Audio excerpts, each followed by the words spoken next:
வணக்கம் மக்களே, welcome to Narmi tax. தினம் ஒரு திருமந்திரம்.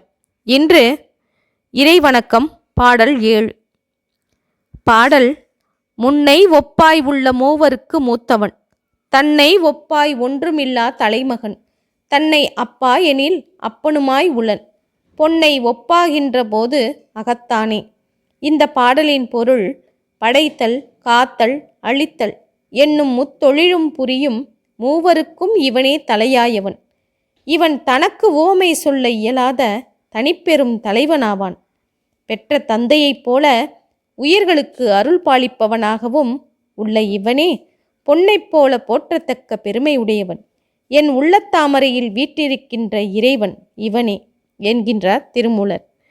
பொன் உலோகங்களிலேயே உயர்ந்தது, சிறந்தது, தனித்தன்மை வாய்ந்தது. எனவே பொன்னை உவமையாக்கி பொன்னை போன்றவன் என்கின்ற